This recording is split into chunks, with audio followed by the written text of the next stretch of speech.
오늘은 우리가 김현승 시인의 눈물이라는 작품을 볼 건데요. 여러분, 김현승 시인은 우리 친구들도 공부하면서 이제 종종 만나게 되는 시인이라고 볼 수 있어요. 특히 2024년에 출제된 평가원 시험에서도 김현승의 시가 출제가 되었기 때문에 우리 친구들은, 특히 지금 고등부에 재학 중인 친구들은 최신 기출로 계속 공부를 하게 되겠죠.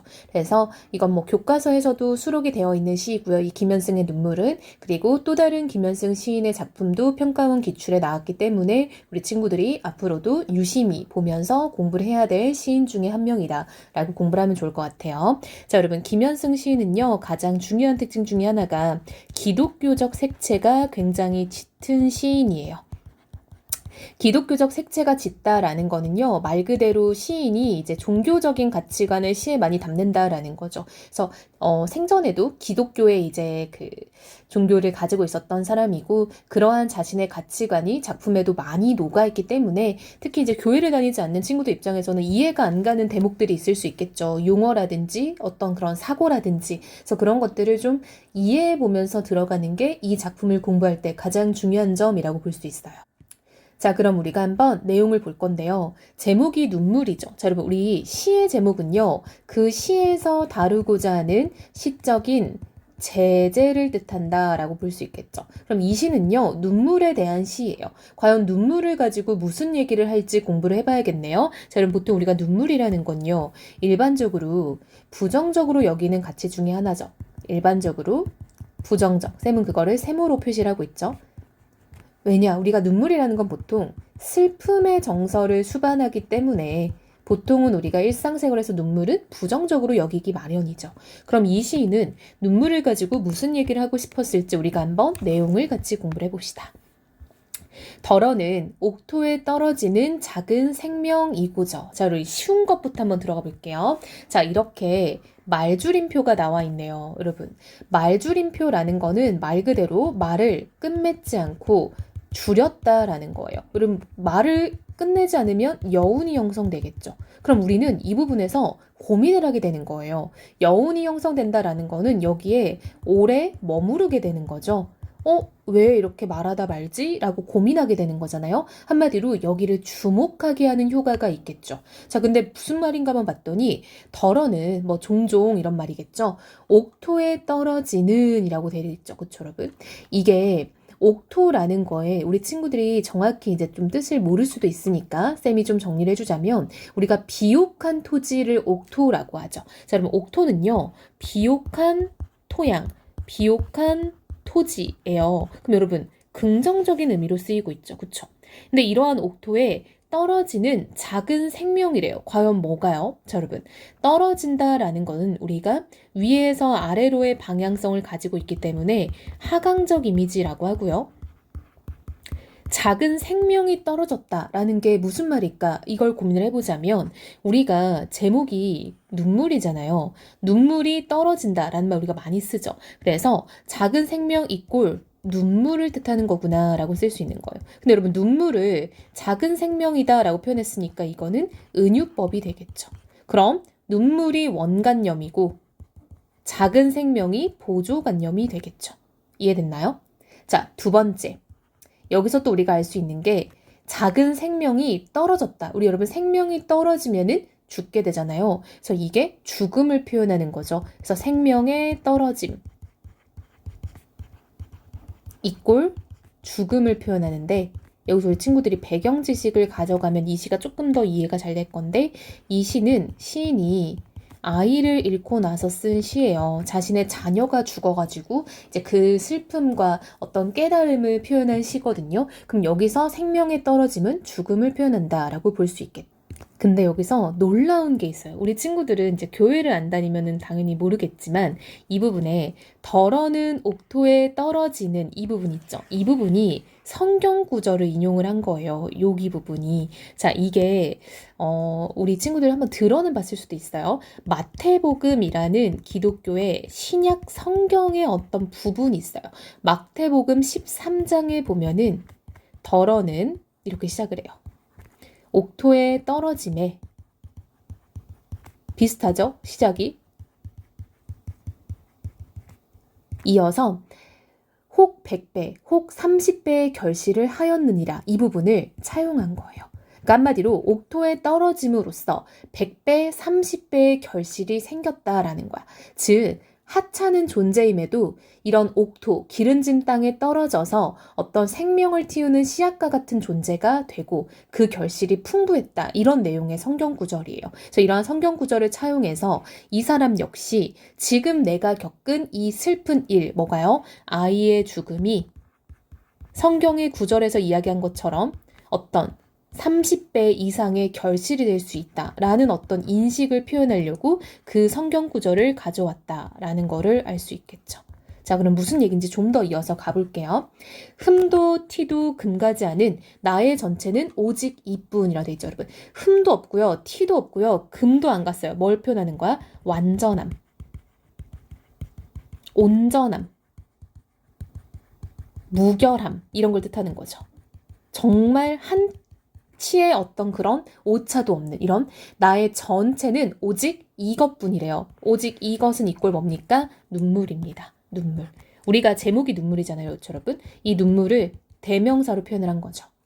더욱 값진 것으로 드리라 하울제라고 돼 있죠. 자, 여러분, 더욱 값진 것으로 드리라고 한다면 이런 말인 거야. 즉 누구에게? 절대자에게. 절대자는 이제 신을 말하는 거고 기독교 시인이니까 하나님이겠죠.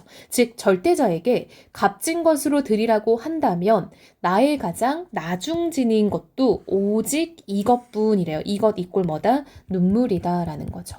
여러분 나중진이도요. 원래는 나중진이가 맞는데 이것을 시적 허용으로 길게 표현을 한 거예요. 길게 말하는 이유는 강조하기 위해서다라는 거 알 수 있겠죠.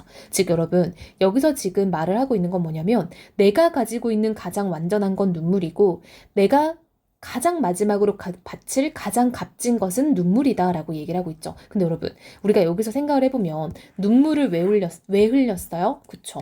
이 사람이 눈물을 흘리게 된 이유는 아이의 죽음인 거예요. 그쵸? 아이의 죽음으로 인해서 눈물을 흘리게 됐어. 근데 그 눈물은 이꼴 뭐다? 내가 신에게 바칠 수 있는 가장 값진 것. 아이고 뭐 이상한 글자를 썼네요. 가장 값진 것. 가장 나중진이 것. 가장 온전한 것. 이렇게 된다는 거죠. 자, 마저 읽어볼게요. 아름다운 나무의 꽃이 시듦을 보시고 열매를 맺게 하신 당신은 나의 웃음을 만드신 후에 새로이 나의 눈물을 지어주시다. 자, 여러분. 아름다운 나무의 꽃이 시들고요. 열매가 맺어요. 그쵸, 여러분? 이건 우리가 자연의 현상인 거 알 수 있죠. 근데 여러분, 이러한 자연 현상은 자연이 순환하면서 생기는 일이고 그것을 우리는 자연의 섭리라고 하죠. 즉 꽃이라는 거는 시들고요. 열매가 생겨요. 즉 이 열매라는 게 꽃이 시든 후에 결실이라고 할 수 있겠죠.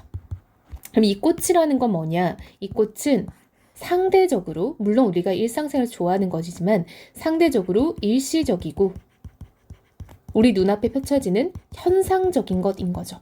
즉 금세 사라지는 것. 그럼 반대로 열매라는 거는 이건 조금 더 영원하고 조금 더 가치 있는 것 이렇게 되는 거예요. 그렇죠? 즉 이 당신은 절대자겠죠. 하느님이겠죠. 이러한 자연현상을 관장하는 하느님은 나에게 웃음을 만드시고 즉 내가 아이가 태어나서 웃을 수 있었던 거죠. 아이의 탄생으로 웃음을 만들어주시고 새롭게 나의 눈물을 만들어주셨다라는 거 뭐죠? 이 아이의 눈물은 아이가 죽음으로써 생긴 눈물이었죠. 그래서 이때의 눈물이라는 거는 아이의 죽음으로 인해 생긴 것이지만 그것으로 인해 나는 어떤 깨달음을 얻게 되었다라는 인식이 담겨 있는 거예요. 자, 좀 더 한번 정리를 해볼게요.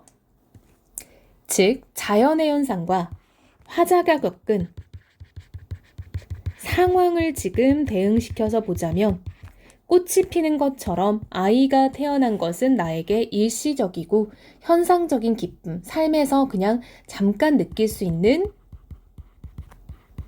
감정적인 기쁨이었다면 아이의 죽음은 물론 너무 슬펐지만 그 눈물을 통해 나는 깨달음을 얻게 되었다는 거예요. 그게 곧 결실인 거죠.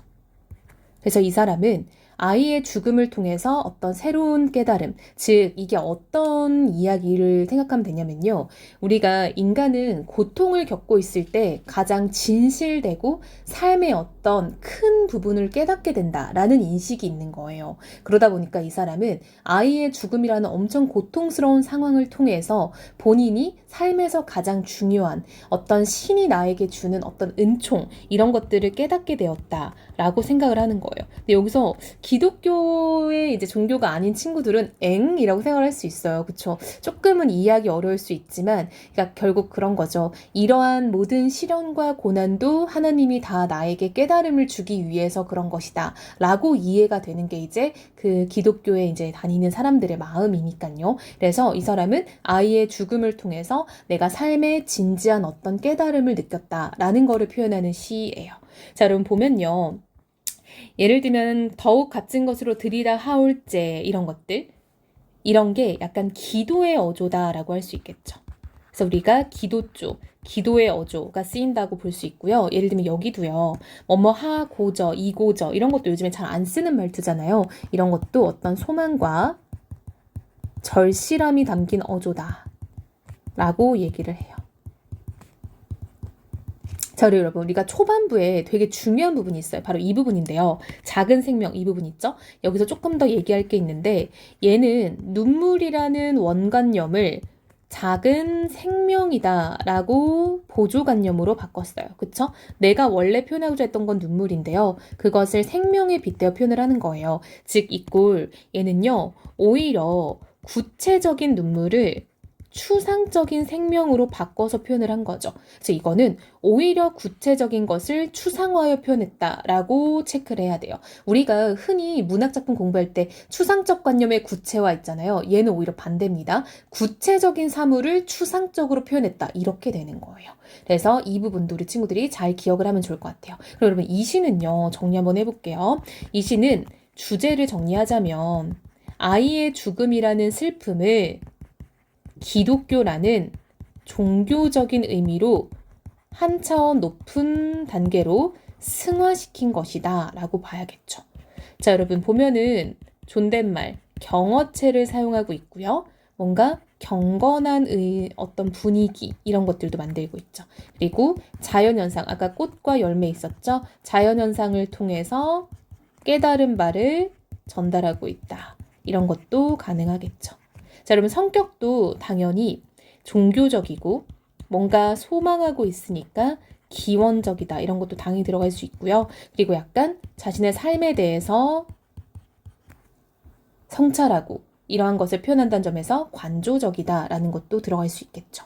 그래서 이 신 여러분 진짜 어려워요. 그래서 우리 친구들이 네? 하고 이해를 못할 때도 있는데 그런 걸 좀 천천히 잘 따라가 보면 좋겠고 조금만 더 부연 설명을 하자면 이제 뭐 문제를 풀다 보면 다양한 설명들이 나올 수 있어서 이런 걸 뭐 일시적이고 현상적이다라고도 할 수 있지만 외면적이고 쉽게 바뀐다라고 해서 가변적이다. 이렇게도 보통 선택지가 나올 때가 있고요. 반대로 이제 열매라는 거는 결실. 얘는 내면적이고, 그쵸? 반대로 들어가면 되는 거예요. 가변적이지 않으니까 영구적인 것이다. 이렇게 생각을 하면 좋겠죠. 그래서 우리 친구들이 이런 시어의 의미 같은 것들을 잘 정리해 놓으면 좋을 것 같아요. 그래서 여러분 일단 이 시는요. 어떤 아이의 죽음이라는 큰 사건을 종교적으로 승화한 작품인데요. 이번 6월 평가원에 출제된 작품은 이 사람이 이제 그 종교에 대한 회의감을 느낀 거예요. 그래서 종교에 대한 회의감을 담고 있는 시가 출제가 돼서 만약 그게 같이 연계지문으로 나온다면 굉장히 어렵게 느껴질 수 있기 때문에 그거는 연계 작품으로도 공부를 하면 좋을 것 같아요. 자, 여러분 이 작품은 매우 어려운 작품이다. 쌤이 거듭 얘기하고 있죠. 혹시라도 이해가 안 가는 부분이 있으면 영상 수강 후에 꼭 체크했다가 쌤에게 질문을 해야겠죠.